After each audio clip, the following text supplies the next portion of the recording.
David wiped the sweat from his forehead as he tightened the last bolt on the hovercar engine. The repair shop was quiet, save for the hum of machinery and the occasional chirp of birds outside. It was a typical day in New Aurora, the largest city on Haven 7, where life moved at a steady, predictable pace. David liked it that way. Predictable meant safe, and after years of hard work building a life here with Emily, safety was something he cherished. Emily, on the other hand, thrived on chaos, or at least that's what she joked about whenever her classroom got too rowdy. She loved teaching history to the kids at New Aurora Elementary, even if they sometimes struggled to sit still during lessons about Earth's early space exploration. Today, though, the kids were unusually subdued. Emily noticed it the moment she walked into the classroom. Even little Timmy, who usually bounced off the walls, seemed distracted. "All right, class," Emily said, clapping her hands to get their attention. "Let's talk about how humanity first reached the stars.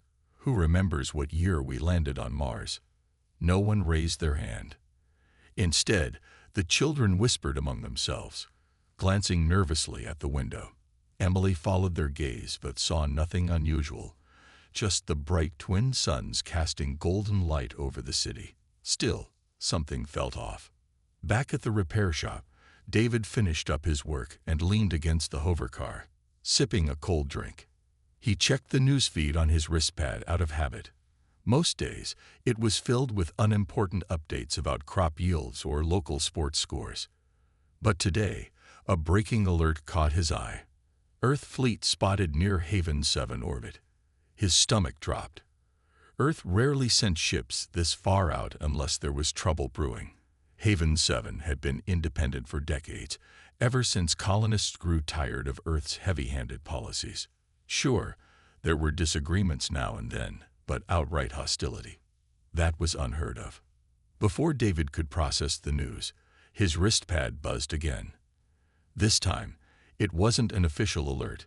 It was a strange broadcast. The voice on the other end was calm but urgent. "Attention, citizens of Haven 7. If you're hearing this, it means Earth has decided to take drastic measures. They plan to bomb us into submission. Prepare yourselves." David stared at the device, heart pounding.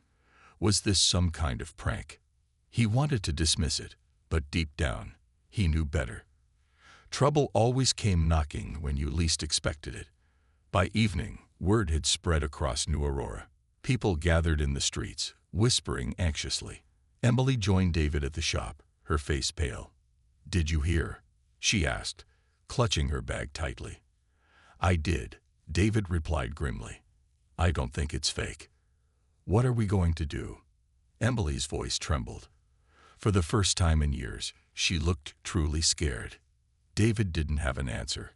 All he could do was hold her close and hope they'd figure something out before it was too late.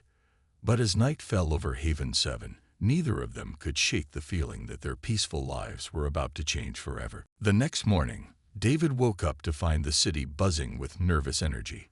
People hurried through the streets, carrying supplies or talking in hushed tones. The broadcast from the night before had shaken everyone, and rumors were spreading faster than anyone could keep up. Some said Earth's fleet was already preparing its attack. Others claimed it was all a bluff meant to scare them into submission. Either way, no one felt safe anymore. David decided to check on the repair shop early, hoping to distract himself with work. As he walked, he noticed something odd beneath one of the floor panels near his tools. A faint blue glow seeped through the cracks. Curious, he knelt down and pried the panel open. What he saw made his breath catch. A hidden compartment filled with strange devices covered in glowing symbols. They looked ancient, like nothing he'd ever seen before. "Jason," David muttered under his breath. Jason lived next door and spent most of his time tinkering with old tech. If anyone could figure out what these things were, it was him. Meanwhile, Emily had joined a growing group of civilians at the community center. Rachel, a tall woman with sharp features and an even sharper voice, stood at the front of the room addressing the crowd. "We can't just sit around waiting for them to hit us," she said firmly. "If we want to survive, we need to fight back." Emily hesitated. She wasn't used to thinking about fighting. Her world revolved around teaching kids and grading papers. But as she looked around the room at the worried faces, she realized Rachel was right. Doing nothing wasn't an option. Later that day, David brought Jason to the shop to examine the mysterious devices. Jason's eyes lit up the moment he saw them. This is incredible," he whispered, running his fingers over the glowing symbols. "These are pieces of alien technology. I've read about stuff like this in old research papers, but I never thought I'd see it myself." "Alien?" David asked, frowning. "What does that have to do with us?" Jason grinned. "Everything. These gadgets were designed to protect against invaders. If we can figure out how to use them, they might save us." While David and Jason worked on deciphering the alien tech, Emily helped organize the resistance effort. Rachel divided the volunteers into teams. Some gathered food and medical supplies, while others scoured the city for anything that could be turned into weapons. One team even managed to repurpose mining drills into crude cannons. It wasn't much, but it gave people hope. That evening, David returned home exhausted but hopeful. He found Emily sitting at the kitchen table, sketching plans for barricades. "How's it going?" she asked without looking up. "We're making progress," David replied, dropping into a chair. "Jason thinks we can get some of those alien machines working soon, maybe enough to defend part of the city." Emily nodded, though her expression remained grim. "Rachel says Earth won't wait long. We need to be ready." As they talked, the sky outside darkened unnaturally fast. Moments later, a loud rumble shook the house. David rushed to the window and froze. In the distance, streaks of fire rained down on New Aurora. Buildings crumbled, smoke billowed into the air, and screams echoed through the streets. "They're here," Emily whispered, clutching David's arm.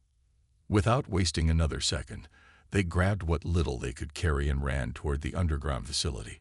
Behind them, chaos erupted as Earth's bombers continued their assault. By the time they reached safety, New Aurora was already burning. But deep below the surface, surrounded by alien technology and determined survivors, David and Emily knew the fight was far from over. The underground facility was dimly lit, its walls lined with glowing panels that cast an eerie blue light. David and Emily stumbled inside, coughing from the smoke they'd inhaled during their escape. The air here was cool and damp, a sharp contrast to the chaos above. Jason was already there, hunched over one of the alien devices, his face illuminated by its faint glow. "They're destroying everything," Emily said, her voice trembling as she sank onto a metal bench. "Our home, our city." David put a hand on her shoulder but didn't say anything. He couldn't. His mind was racing with images of collapsing buildings and panicked screams. New Aurora, the place they had called home for so long, was being torn apart. But he knew they couldn't afford to fall apart now. They had work to do. Jason looked up from the device, his expression serious. "We can still stop this, if we move fast. These machines were built to defend against invaders. If we can activate them, they might shield what's left of the city." "How?" David asked. "It looks complicated." "It is," Jason admitted, "but not impossible. I've been studying these symbols, their instructions. With your help, I think we can figure it out." While David and Jason focused on the alien tech, Emily pitched in where she could. She helped organize the other survivors who had fled to the underground facility. Some were injured. Others were too scared to do much more than sit and stare into space. Emily did her best to keep everyone calm, handing out water and bandages while explaining what David and Jason were trying to do. Above ground, the bombing showed no sign of stopping. Explosions continued to rock the city, sending shockwaves through the ground even deep below the surface. Each blast felt like a punch to the gut, reminding everyone of how vulnerable they were. Hours passed, and frustration began to creep in. The alien technology was far more advanced than anything they'd ever seen, and progress was slow. Just when it seemed like they were getting nowhere, one of the devices suddenly hummed to life. A low vibration filled the room, and a holographic map of New Aurora appeared in the air. "What's happening?" Emily asked, stepping closer. I think we just turned something on," Jason said, his eyes wide with excitement. "This must be some kind of defense grid." David pointed at the map. "Look, there's a section lighting up. That must be where the shield will form." Without wasting another moment, Jason adjusted a few controls, and the machine emitted a high-pitched whine. Moments later, a shimmering barrier erupted above the facility, visible even from their position underground. It wasn't large enough to cover the entire city, but it protected a small cluster of buildings, including the community center where Rachel and her team were holed up. "We did it," Jason exclaimed, grinning. "We've got a working shield."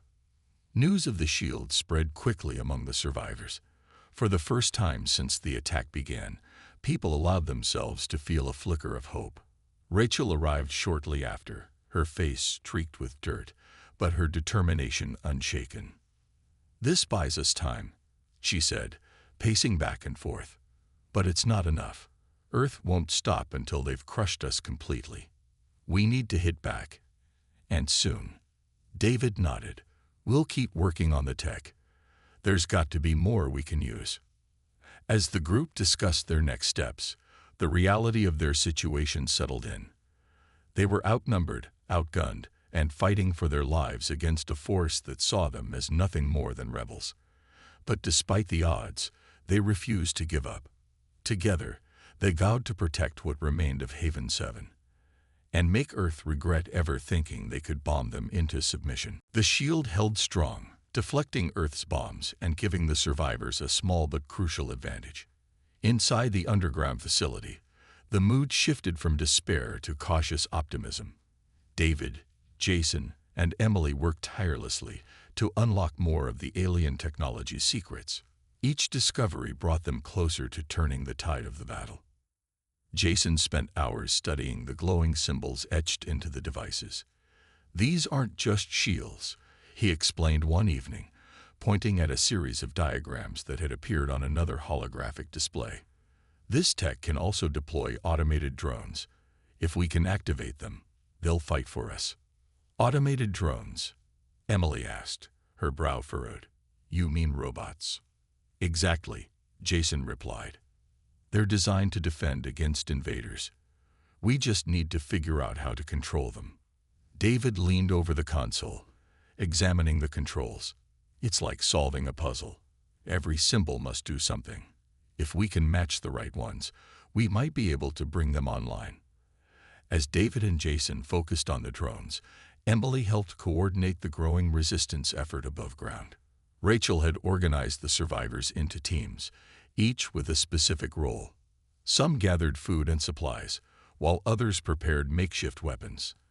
Emily worked closely with Rachel to ensure everyone stayed motivated. "We can't let fear take over," Emily told a group of volunteers one afternoon.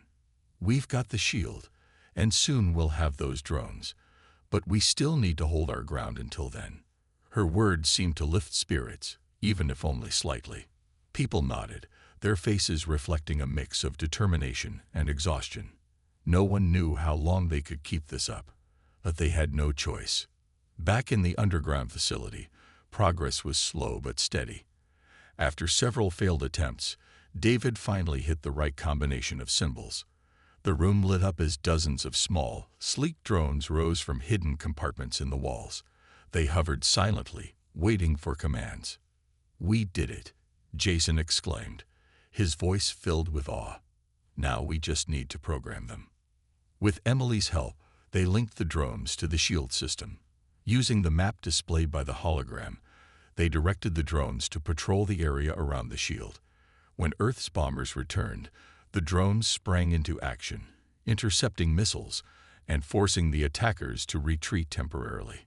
Above ground, Rachel and her team witnessed the drones in action. "This changes everything," she said, watching as the tiny machines swarmed around enemy ships. "We've got a real chance now." But the victory was short-lived. Earth's forces regrouped quickly, launching a new wave of attacks. Though the drones managed to fend off most of the bombs, The strain on the shield grew stronger with each passing hour. Cracks began to form along its edges, threatening to collapse entirely. "We need reinforcements," Rachel said during a meeting with David, Emily, and Jason. "If we don't find a way to strike back soon, they'll wear us down." David nodded grimly. "There's more tech here we haven't unlocked yet. Maybe something big, something that can turn the tables." Emily looked at him, her eyes filled with worry. "How much time do we have?" "Not much," Jason admitted. "The shield won't last forever, and once it falls, we're done." Despite the looming threat, the group refused to give up. They knew failure wasn't an option, not when so many lives depended on them. With renewed determination, David and Jason dove back into their work, searching for anything that could give them the edge they needed. As the hours ticked by, the weight of the situation pressed heavily on everyone. Yet amidst the chaos, a spark of hope remained. They had survived this long against overwhelming odds, and as long as they kept fighting, there was always a chance they could win. The drones were a game changer, but they weren't enough to end the fight. Earth's forces adapted quickly, sending in larger ships equipped with weapons that overwhelmed the shield and pushed the drones to their limits. The survivors knew they couldn't rely solely on defense. They needed to strike back. Rachel called a meeting in the underground facility. David, Emily, Jason, and a few other leaders gathered around a makeshift table lit by flickering lights. On it was a map of Haven 7, marked with the locations of Earth's fleet and their weak points. Rachel pointed at one of the smaller ships orbiting near the planet's atmosphere. "This is our best shot," she said firmly. "If we can take out this patrol ship, it'll disrupt their communications and force them to pull back some of their forces. Plus, we might find valuable intel inside." David frowned. "How do we even get close to it? Their defenses are too strong." "We use what we've got," Rachel replied. "The drones can create a diversion while a small team sneaks aboard. If we move fast, we can catch them off guard." Emily hesitated. "Who would go? It's dangerous." "I'll lead the team," Rachel said without hesitation. "I need volunteers who are willing to risk everything for Haven 7. David exchanged a glance with Emily. He wanted to protect her, to keep her safe underground where it was secure. But he also knew how important this mission was. After a moment of silence, he spoke up. "I'll go." Emily's eyes widened. "David, no." "I have to," he said softly, taking her hand. "This is our home. We can't let them win." Jason chimed in, adjusting his glasses nervously. "I'll stay here and keep working on the alien tech. Maybe I can find something else to help you." With the plan set, Rachel assembled a team of 6 volunteers, including David. They armed themselves with tools turned into crude weapons, wrenches, plasma cutters, and repurposed mining gear. Above ground, the drones launched a coordinated attack on Earth's main fleet, drawing their attention away from the patrol ship. Under cover of darkness, the team approached the patrol ship using a salvaged hovercraft. The vessel loomed above them, its surface gleaming under the twin suns. As they neared, Rachel signaled for everyone to stay low. "We only have one chance," she whispered. "Stay quiet and follow my lead." Reaching the ship's airlock, David used a modified welding torch to burn through the outer hatch. Alarms blared as soon as they breached the hull, but the team moved quickly, splitting up to disable key systems. David and Rachel headed for the control room, where they hoped to find data about Earth's plans. Inside, they encountered 2 startled crew members. A brief scuffle broke out, but the colonists managed to overpower them.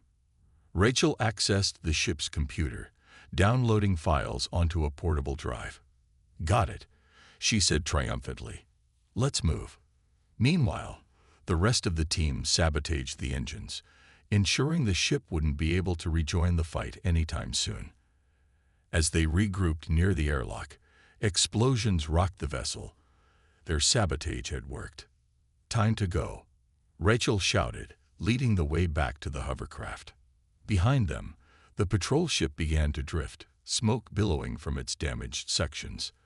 The team escaped just as reinforcements arrived, narrowly avoiding capture. Back at the underground facility, they were greeted as heroes. Jason reviewed the stolen data, his expression growing darker with each passing moment. "This is worse than we thought," he said finally. "Earth isn't just trying to pacify us. They're planning to wipe us out completely." The room fell silent. Emily looked at David, fear and determination mingling in her eyes. "Then we fight," she said quietly. "For all of us." The stolen data painted a grim picture. Earth's leaders weren't just trying to bring Haven 7 back under control. They wanted to erase it entirely. The files revealed plans for a second wave of attacks, this time with weapons capable of destroying the planet's atmosphere. If that happened, every living thing on Haven 7 would perish. Rachel slammed her fist on the table in frustration. "We can't let them get away with this," she said, her voice trembling with anger. "We need to show Earth what we're made of." David nodded, his mind racing. "But how do we reach them? They're too far away to hit directly." Jason adjusted his glasses, his expression thoughtful. "What if we send a message instead? A warning. If we can show Earth what they've done here, what they're planning to do, it might spark outrage back home. People there won't stand for genocide." Emily looked at him, her eyes wide. "But who would deliver the message? And how?" David stepped forward, his jaw set. "I'll go. I'll take the captured patrol ship and fly it to Earth. They'll listen to me." "No way," Emily protested immediately. "It's too dangerous. You'll never make it past their defenses." "I have to try," David replied firmly. "If we don't do something, everyone here is as good as dead. Besides, I know how to pilot the ship. Jason can help prep it for the journey." Rachel crossed her arms, considering the idea. "It's risky, but it might be our only shot. If you're willing to go, we'll support you." With the plan decided, the group worked tirelessly to prepare the damaged patrol ship. Jason and his team repaired the engines and rerouted power to keep the vessel operational. Meanwhile, Rachel and Emily helped gather supplies for the long trip. They loaded food, water, and medical kits, along with the stolen data files. Before leaving, David recorded a message detailing everything that had happened on Haven 7, the bombings, the destruction, and Earth's genocidal plans. He included footage of the ruined city and interviews with survivors, hoping to appeal directly to the hearts of those on Earth. On the day of departure, Emily walked David to the ship. Her face was pale, and tears glistened in her eyes. "Promise me you'll come back," she whispered. "I promise," David said, pulling her into a tight hug. "No matter what happens, I'll find my way back to you." As the patrol ship lifted off, the remaining survivors watched anxiously from below. The drones provided cover fire, keeping Earth's forces distracted long enough for David to slip through their blockade. Once he cleared the atmosphere, he set course for Earth, determined to expose the truth. Back on Haven 7, life continued in a tense holding pattern. The shield still held, though barely, and the drones fought tirelessly against incoming attacks. Jason worked around the clock, searching for more ways to use the alien technology. Rachel kept the resistance organized, ensuring everyone stayed focused and prepared for whatever came next. Days turned into weeks, and the strain began to show. Supplies were running low, and morale was fragile. Emily threw herself into teaching makeshift classes for the children, using lessons about history and courage to keep spirits alive. She often found herself staring at the stars, wondering if David was okay. Meanwhile, aboard the patrol ship, David faced challenges of his own. The journey to Earth was long and lonely, and the ship's systems frequently malfunctioned. At one point, he had to repair a critical power conduit while floating in zero gravity, his heart pounding as alarms blared around him. But he pressed on, driven by the thought of saving Haven 7 and returning to Emily. Finally, after what felt like an eternity, Earth came into view. Its blue-green surface was breathtakingly beautiful, a stark contrast to the horrors its leaders had planned.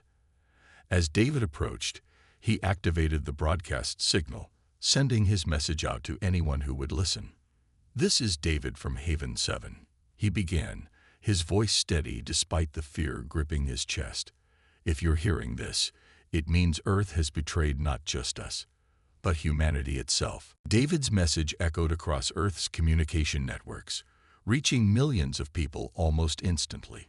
He had timed his broadcast carefully, knowing that exposing the truth would be his only chance to make a difference. As he approached Earth's atmosphere, his heart pounded with a mix of hope and dread. Would anyone believe him, or would they dismiss his words as lies? Back on Haven 7, Emily sat in the underground facility with Jason and Rachel, monitoring the stolen patrol ship's signal. The broadcast was working. It was spreading faster than they had imagined.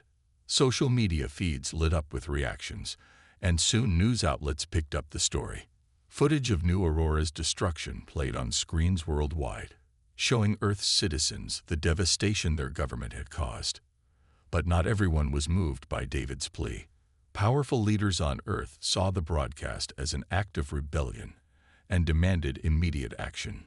Military forces scrambled to intercept David's ship before it could land. Alarms blared inside the cockpit as warning messages flashed on the screen. Earth's defense systems were locking onto him. "Come on," David muttered under his breath, gripping the controls tightly. Just a little farther. He dodged incoming missiles, weaving the damaged patrol ship through Earth's orbital defenses. The vessel groaned under the strain, its already fragile systems pushed to the limit. Sparks flew from the control panel as another blast rocked the ship, forcing David to make a risky dive toward the planet's surface. Meanwhile, on Earth, protests erupted in major cities. People flooded the streets, holding signs that read "Stop the Genocide" and "Save Haven 7." Many couldn't believe their own government would plan something so cruel. Some officials tried to deny the claims, calling David a liar and accusing him of fabricating evidence. But the images and videos he shared were undeniable.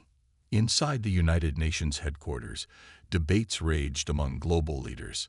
Some called for peace talks with Haven 7, while others insisted on crushing the rebellion once and for all. Tensions ran high, and it seemed like the world itself was splitting into two sides. As David fought to stay alive in the skies above Earth, he spotted his destination, a sprawling spaceport near the capital city.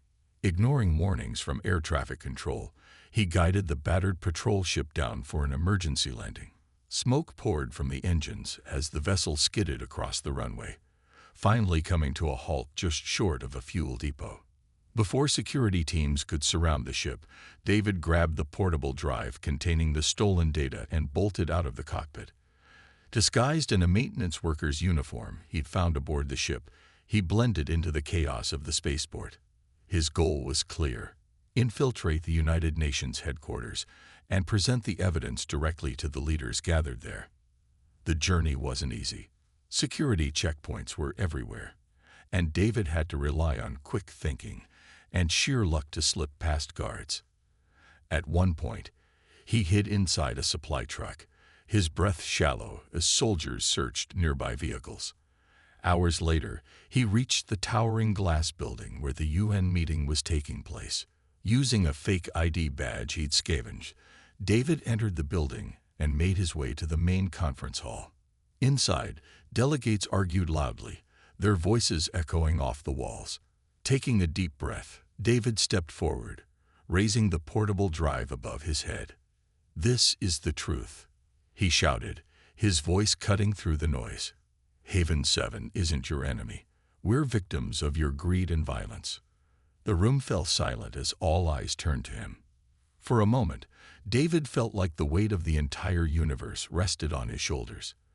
But he stood tall, ready to face whatever came next. The room was silent for a moment, the kind of silence that felt heavy and electric at the same time. David stood in the center of the conference hall, his hands trembling slightly as he held up the portable drive. The delegates stared at him, some with shock, others with suspicion. A security guard stepped forward, but before he could act, one of the senior officials raised a hand to stop him. "Let him speak," the official said, her voice firm. She had seen the broadcast and knew this man's words could not be ignored. David took a deep breath, trying to steady his nerves. "My name is David," he began, his voice clear despite the fear gnawing at him. "I'm from Haven 7.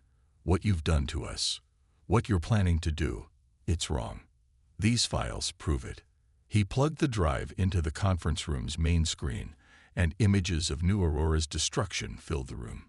Buildings reduced to rubble, families huddled in shelters, children crying amidst the chaos. The footage was raw and unfiltered, impossible to ignore. Gasps rippled through the crowd as they watched. "This isn't just about us," David continued. "It's about who you are as a people.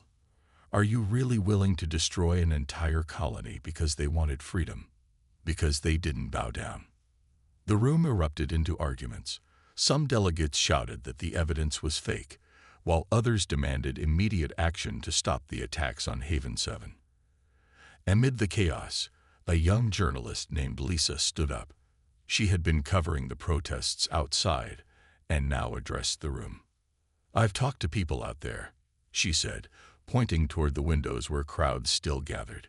"They're angry, they're heartbroken, and they want answers. If you try to cover this up, you'll lose their trust forever." Her words struck a nerve. The head of the UN delegation, a stern man named Carter, called for order. "Enough," he barked, slamming his fist on the table. "We need to address this now. Whether we like it or not, the world is watching." A vote was called to determine the next steps. After hours of heated debate, a majority agreed to halt all military operations against Haven 7 and open peace negotiations. But not everyone supported the decision.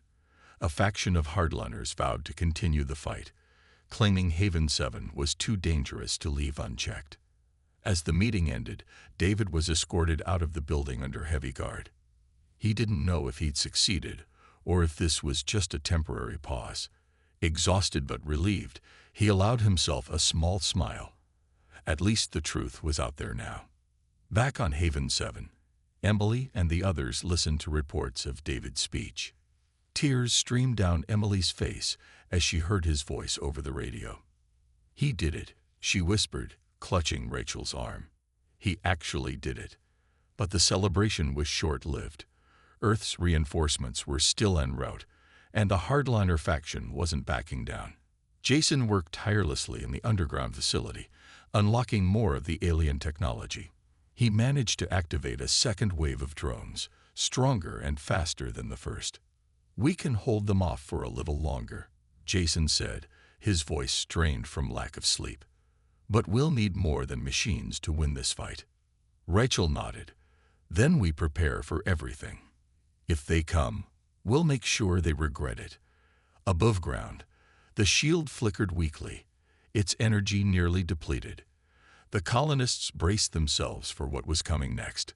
They had survived bombings, betrayal, and despair, but the hardest battles were yet to come.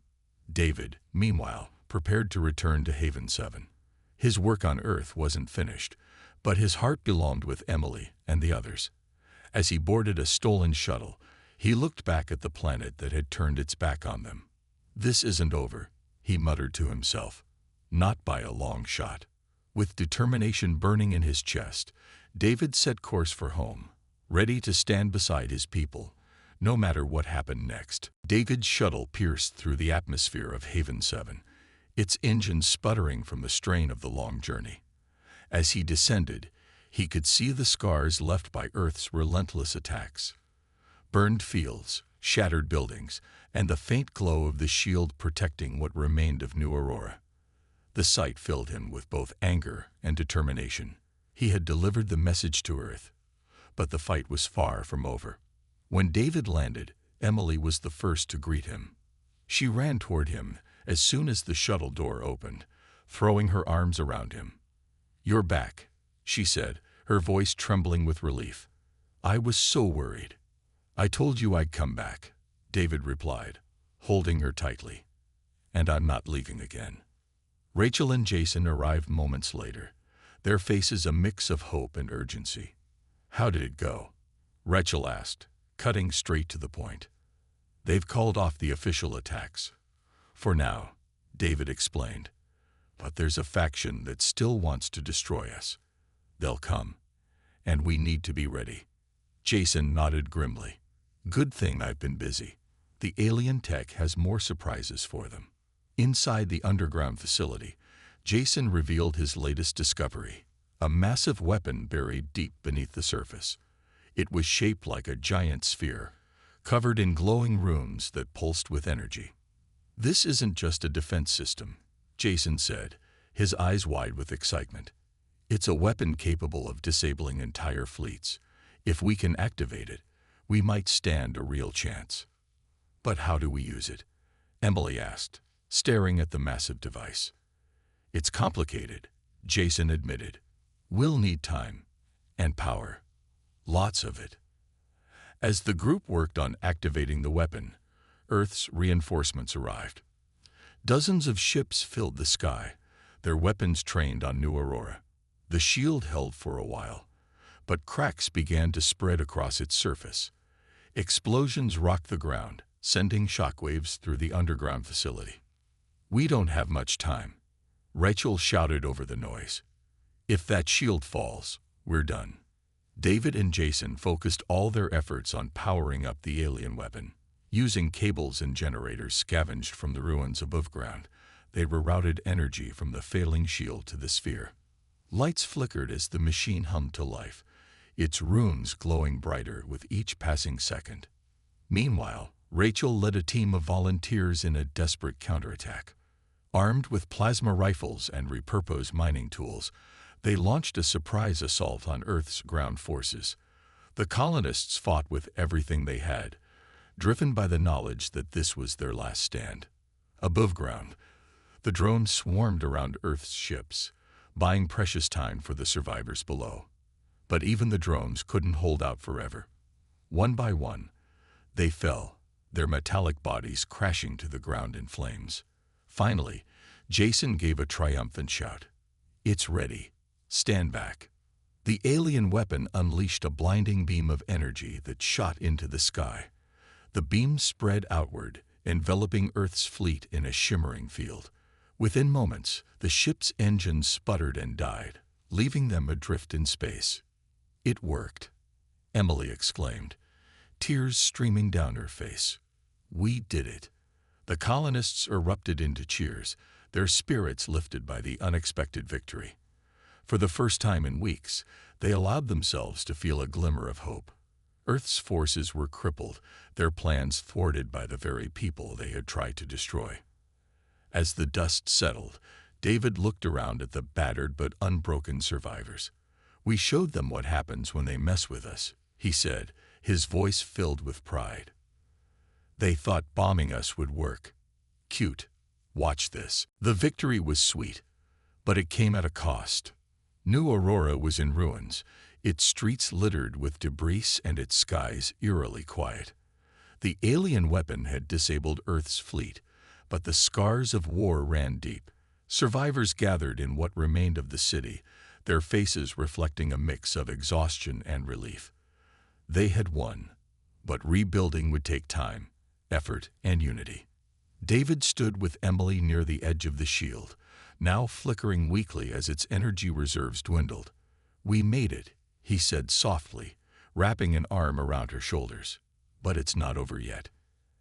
Emily nodded, her gaze fixed on the horizon. No, it's not.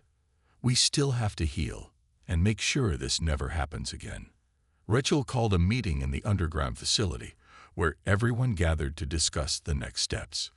Jason was already hard at work studying the alien technology, determined to understand how it could help them rebuild. This isn't just a weapon, he explained, pointing at the glowing sphere. It's a source of unlimited energy. If we can harness it properly, we can power the entire colony. The idea sparked hope among the survivors. For years, Haven 7 had relied on outdated systems and limited resources. Now they had access to something far greater, something that could change their future forever. Rachel outlined a plan to organize the colony into teams. Some would focus on repairing homes and infrastructure. Others would work with Jason to unlock more of the alien tech's potential. Emily volunteered to lead an education initiative, teaching the children about survival, history, and the importance of standing together. "We need to pass on what we've learned," she said firmly, "so no one forgets why we fought." Meanwhile, David helped coordinate communication efforts with Earth.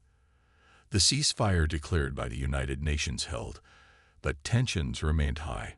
Many on Earth were outraged by their government's actions, demanding accountability for the atrocities committed against Haven 7.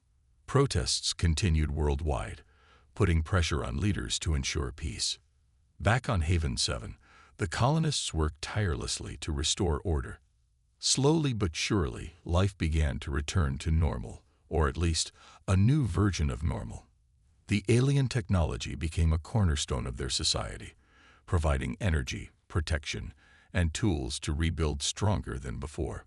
One evening, as the twin suns set over Haven 7, David and Emily walked through the remains of New Aurora. The air smelled of ash and fresh beginnings. "Do you think we'll ever be safe?" Emily asked, her voice soft. David thought for a moment before answering. "Safe isn't guaranteed anywhere. Not here, not on Earth. But we're strong. Stronger than anyone gave us credit for. And as long as we stick together, we'll survive whatever comes next." In the weeks that followed, Haven 7 gained autonomy, free from Earth's control. Those responsible for ordering the attacks faced trials both on Earth and within the colony. Justice wasn't perfect, but it was a start, a reminder that even the powerful could be held accountable. As the colony flourished, its people remained vigilant. They knew peace was fragile, especially in a universe filled with greed and conflict. But they also knew they had proven something important. Humanity could rise above its darkest instincts, if given the chance. On a quiet morning, Emily stood in front of her classroom, now housed in a rebuilt section of the city. She looked at the children seated before her, their eyes bright with curiosity. "Today," she said with a smile, "we're going to talk about courage, about how ordinary people can do extraordinary things when they refuse to give up." Outside, the twin suns rose over Haven 7, casting golden light over the resilient city. The war was over, but the lessons it taught would stay with them forever. Humanity had been tested, and Haven 7 had passed.